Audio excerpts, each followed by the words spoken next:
Muy buenos días, estimados estudiantes.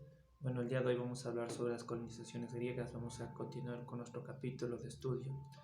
Vamos a remitirnos igual al texto y a unos datos que igual se los voy a compartir para que ustedes lo revisen con más detalle. En primer lugar tenemos las colonizaciones griegas, que se dieron a partir del siglo VIII al siglo VII a.C., donde vemos que pequeños grupos de griegos se aventuraron por el Mediterráneo y el Mar Negro y fundaron una serie de colonias o nuevas ciudades en sus costas con el objetivo de obtener metales y productos agrícolas. Vamos a ver cómo se expandieron tomando como referencia el mar Mediterráneo y cómo se expandieron hasta el Mar Negro y ciertas áreas de la península ibérica. Las colonias fueron ciudades independientes, como ustedes saben, las dos polis tan importantes como Esparta y Atenas. Vamos a tomar referencia solo a la griega. La colonia fueron ciudades independientes, pero mantuvieron estrechos vínculos comerciales y culturales con las ciudades de origen de sus fundadores, conocidas como metrópolis. Desde las colonias, los griegos entraron en contacto con los pueblos de su entorno, establecieron un fluido comercio con ellos y transmitieron parte de su cultura. Tenemos aquí tres partes o tres causas fundamentales para la expansión comercial griega. Tenemos el aumento de población, que agravó el problema, la escasez de tierras cultivables, la mayor parte de las cuales estaban en manos de unos pocos propietarios ricos, es decir, los ciudadanos griegos eran los que tenían acceso a propiedades. Tenemos además los enfrentamientos sociales entre los propietarios ricos y los campesinos pobres, que vivían en condiciones de miseria. Y tres, tenemos las materias primas, es decir, en la búsqueda de materias primas como la madera, los metales, lo que impulsó al espíritu comercial de los griegos. Y como ya tenían tecnificado el proceso de navegación, esto les permitió una expansión súper correcta. Pero antes de continuar, vamos a ver el proceso de fundación en sí de la colonia griega, qué es lo que le infundó el hecho de plasmarse, de plantearse ahí en la ciudad griega, en ese territorio. Entonces nosotros vemos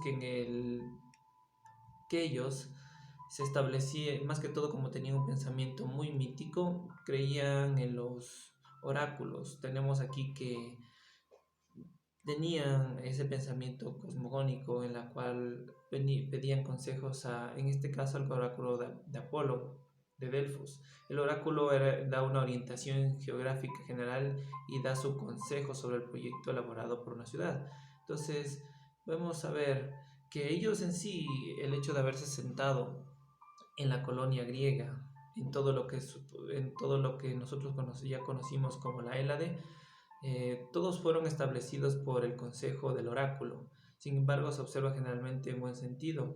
El oráculo, aparte de esto, evitaba ciertos conflictos.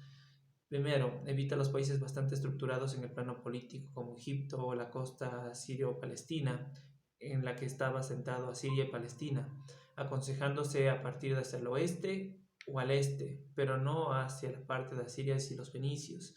Describe también igualmente el lugar donde la colonia será establecida. Algunos elementos se encuentran en todos los oráculos que describen un lugar donde será posible garantizar la soberanía y la autonomía de la colonia. Más que todo, ¿por qué se asentaron en ese lugar los griegos? Porque era un lugar fácil de acceso al mar.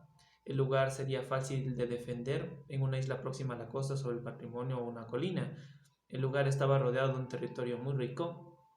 El lugar dispondría de aprovisionamiento de agua permanente y el lugar tendría que tener indígenas cerca para comerciar. Entonces, estos eran las causas por las que los griegos estaban asentados en aquel lugar. Pero ahora vamos a ver qué ventaja le tuvo la expansión comercial. Las nuevas ciudades que fundaron reciben el nombre de metrópolis, como nosotros ya lo vimos. Los gobiernos fomentaron además estas migraciones porque representaban muchas ventajas para las ciudades. Se liberaban de los desocupados y además la construcción de barcos constituía una importante fuente de ingresos. A bordo de las ligeras embarcaciones griegas reconocieron las costas en búsqueda de lugares adecuados para establecerse, comerciar con los indígenas, y extraer materias primas. Los lugares elegidos por los griegos para establecerse solían tener unas características en común. Primero, el acceso al mar. Ya vemos por qué estaban establecidos. El acceso al mar. La fácil defensa y el aprovisionamiento de agua permanente. Eso ya lo hablamos hace unos instantes. También vemos que las colonias permitieron a los griegos desarrollar una agricultura próspera basada en la vid, el olivo, el trigo, que les proporcionaba excedentes con el poder de comerciar. Explotaban también los recursos mineros de estos territorios para luego venderlos en los mercados de las metrópolis. Mientras las colonias establecían la polis de los alimentos y las materias primas, estas se dedicaban a producir en sus talleres cerámicas, vidrio, armas, herramientas, naves, perfumes, telas, etc. Esta base productiva la que se consolida para luego expandirse comercialmente en otros sectores. Tenemos también en la península ibérica, los griegos comerciaron con los iberos y obtenían productos como el oro. Sí, cuando se expandieron a la zona ibérica, lo que posterior iba a ser Hispania, productos como el oro, la plata, el cobre y el estaño. Para estos pueblos el contacto con los griegos supuso la difusión de la vid y el olivo. El conocimiento de nuevas técnicas en torno a la cerámica, la metalurgia, el hierro, la introducción de la moneda y la escritura. También los colonos se esforzaron por conservar su lengua, el arte, la religión, la cultura y establecer relaciones comerciales con los pueblos autóctonos. Influyeron también notablemente en sus costumbres, la cultura y el arte.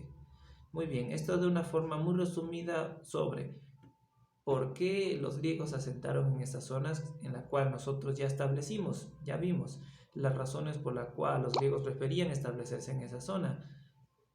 Más que todo era por el acceso al mar Mediterráneo, la fácil defensa que le establecía el terreno en el cual estaba asentada la cultura griega y el aprovisionamiento de agua constante, permanente, una de las causas. Y también vimos por qué razones los griegos intentan expandirse utilizando el mar Mediterráneo y el comercio, las razones, ¿no? En la cual uno de sus principales socios comerciales son los pueblos de la península ibérica, perdón. Entonces, esto sería sería esta clase. Como tarea les voy a pedir por favor que envíen un mapa conceptual en la cual ustedes establezcan sobre la expansión de Grecia y sus colonizaciones. Vamos a establecer por un lado las causas, cuáles fueron las causas para que los griegos tuvieron la necesidad de expandirse. Tenemos además en el segundo punto el desarrollo de los acontecimientos. ¿Qué acontecimientos marcaron para que los griegos intentaran expandirse comercialmente? ¿Y cuáles son las consecuencias, si son positivas o negativas? Por favor, de cada una 3 características, es decir, 3 características de causas, 3 características de desarrollo de los acontecimientos y 3 consecuencias de la expansión comercial griega de las metrópolis también. Ok, eso sería todo y esperemos seguir enviando las tareas por estos medios y se anexará también los documentos que se utilizó como base y tomen también como referencia su libro de historia. Pasen bien y hasta luego.